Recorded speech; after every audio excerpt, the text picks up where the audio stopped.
light actually has a color temperature to it. There's daylight, which tends to kind of be in this bluish cast, and then you've got sort of indoor incandescent light, which has more of a warmer tone to it.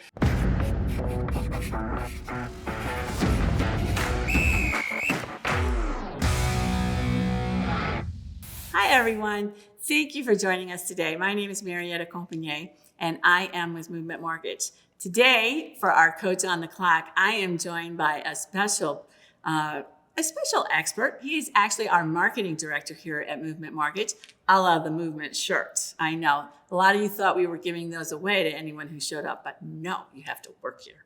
So I am joined by Michael Dion. Thank you for joining us. Thank you. Really appreciate it. Usually Mike is on the other side of the camera, so we had to really push him over here and make him sit. It's kind of like a lot of fun. We are still down here in Denver warehouse. It was built back in the 1800s, so kind of some nice echoes. Got some great history here. But today we are going to chat a little bit about Zoom, about our audio video equipment. What do you need to have when you're going to be doing a Zoom meeting with a client for the first time? If you're going to be doing any kind of video conferencing.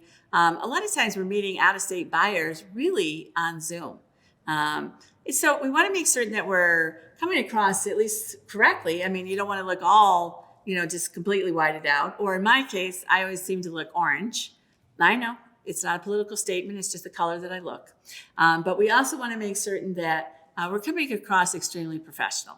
So Mike, I'm just going to cut to the chase. All right. So I'm trying to set it up. Now I have my computer, my little PC. I have my iPhone. I have an iPad. And I'm going to do a Zoom meeting. Okay. What is my best equipment that I should pick in order to do that? And how should I kind of set it up so that I could come across best to the client? There's a lot to unpack. Okay. with that, right? With that particular setup. I would say, we kind of have the equipment that we have. If you're working for yourself or you're working for a company, I know you had mentioned that you were given a company PC, and that PC may be 10 years old, it may be 15 years old. So that's a particular piece of equipment that you may be dealing with. But you also mentioned you've got an iPhone and you've got an iPad. I'm a Mac guy. I'm a full-on Apple fanboy, and I think the newer iPhones and iPads and laptops and iMacs and everything else, the camera systems on those, the audio capabilities. If you've got a Mac that's newer than 7 years old, you're really working with a lot of great HD cameras and processors in the audio and the microphone. That's really kind of going to work, picking out the best sort of audio and video. But there are things that you can do, and I'll kind of get there kind of with that particular setup. But I will also say, if you're also working, you had mentioned Zoom. If you do have the most updated version of Zoom, we've all been living in this pandemic Zoom world, working remotely. Zoom has done a phenomenal job within its software to really kind of utilize whatever microphone that you happen to be using on your laptop or computer or iPhone. Even the audio in Zoom is being processed and cleaning out a lot of the background noise and everything else. So with that, it really depends on the equipment that you are, sort of dealt with. Okay. All right. So but let's say I have, I think most of our realtors are going to have fairly 2 or 3 year old, probably laptops that they're using. And most of them have an iPhone or an Android phone or something like that. And they're trying to meet a client for the first time. Maybe it's a relocation. Maybe it's just someone that they met on social media or whatever the case may be. And the client they're going to do a quick Zoom meeting or something like that. Is there a particular way that they should set it up to make sure that they're coming across the best way possible? Sure. So I would say, if you, again, given the laptop example that you had set up, I think getting the laptop set up on your desk so the camera is near eye level, I think that presents you on an even level. If your laptop is down at a desk and you've got to flip the monitor so it's looking up at you, the camera's seeing under your chin, and you've kind of got this God character looking down at the camera. So step one is get your laptop up enough so the camera is eye level. If you have a desktop, you're likely going to be at that eye level with the camera anyway. So I would say that's step one. And then I think the next most important thing is really, what is the lighting doing? We definitely do not want open windows behind you, because the camera will be looking at you, but then also all of this daylight and sunshine will be competing for the camera sensor, and the camera's going to want to try to expose for all the daylight coming in, and you're going to be dark and in shadow. So if to the best of your ability, make sure that you've got a window behind the camera. And I think oftentimes we think the more light, the better. If you're working with older sort of sensors on a laptop, they don't have the highest resolution to be able to kind of compensate for bright and dark. So you don't think, oh, it's a bright sunny day, I'm going to open up the windows and let all this sunshine come in.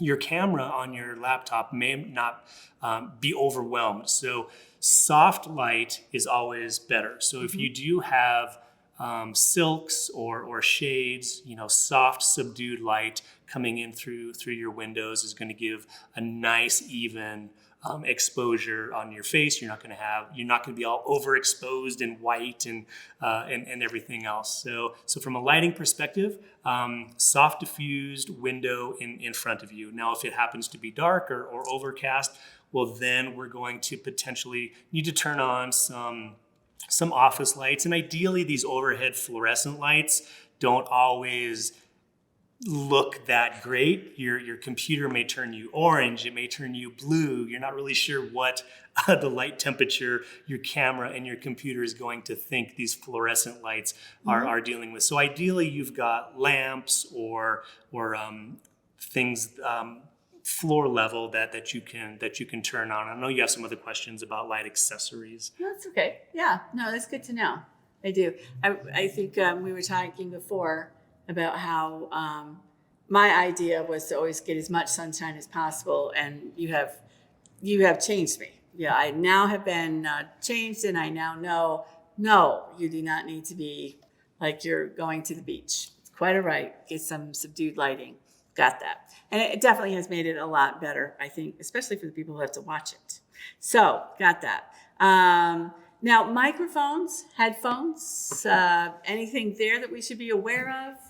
Again, given the equipment that you're working with, again, if you've got a newer laptop or a new computer, iPad, iPhone, if you are working with it, those microphones do a phenomenal job in my mind. Okay.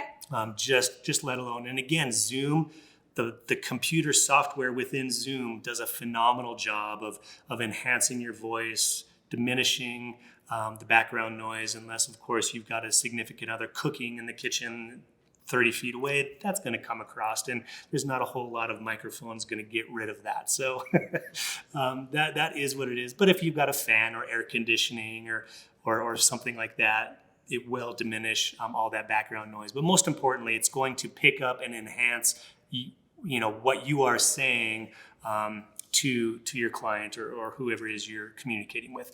So with that said, if you the next step up, if you do have older equipment, then I would say, yeah, definitely plug in a set of earphones with a microphone on it. I know sometimes we don't like how we look with stuff in our ear, but if we're kind of needing that extra enhanced vocal quality, I would say utilizing a set of earphones with a microphone on there is the next step. We see our professional podcasters with a desktop microphone.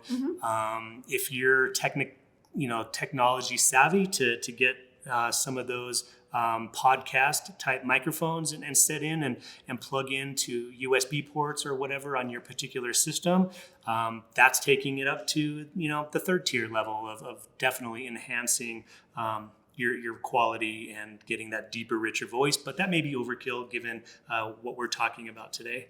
Okay. But it may be if you're going to be doing some more broadcasts or something like that, something to be considered. Indeed. Okay. All right.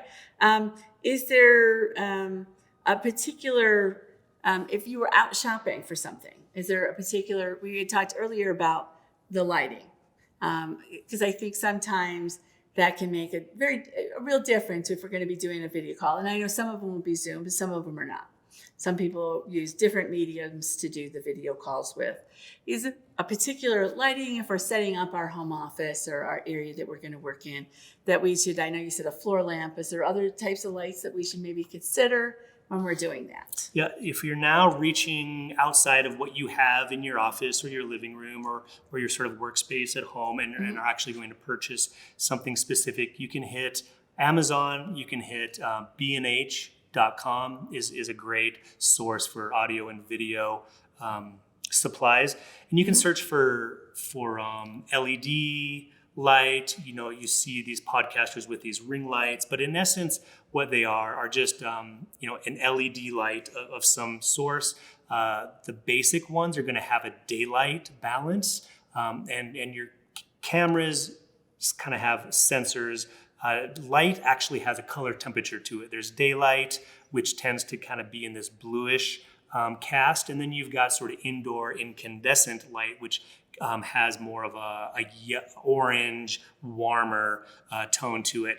Now, if you've got competing light sources in your office or your home, if you've got some orange incandescent bulbs with some daylight, your computer and or your camera may not know which color temperature to expose for. So if you see yourself and you're looking really, really orange, what's happening is your computer, your camera sensor on your laptop or computer is wanting to expose for incandescent indoor light, whereas you're probably getting more blue light and you're looking from a window and you look orange.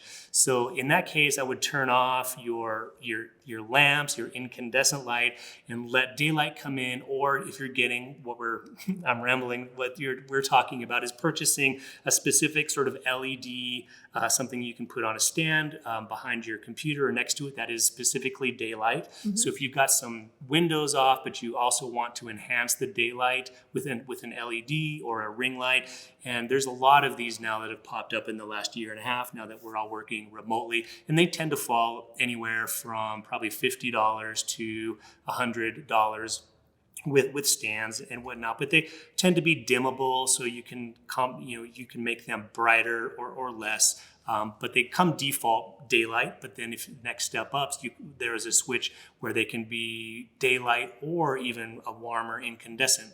And if you want them to, you can make them red or orange or yellow. You can be at a disco, which probably doesn't fit for what we're doing here. Maybe. But you never know. We could dance our way into a sale. Amazon, again, these things are so readily available in the last year now that we're all kind of living this life.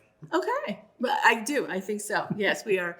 I don't see them going away. Agreed. So if somebody were just getting into it, any advice that you could really give them, just saying, hey, I'm setting it up, getting ready, because that's our 2-minute warning. So we're kind of down to that. What advice would you give somebody who's just kind of setting up and saying, hey, I'm going to really start getting into much more of the video, especially for video conferencing, that sort of thing?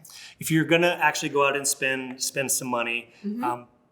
If you're actually going out and going to get an iPad or a new laptop, then those are coming equipped standard with the best sort of cameras and audio, especially if you're getting a MacBook Air or Pro or something along those lines. Again, I'm biased with the Apple side of things.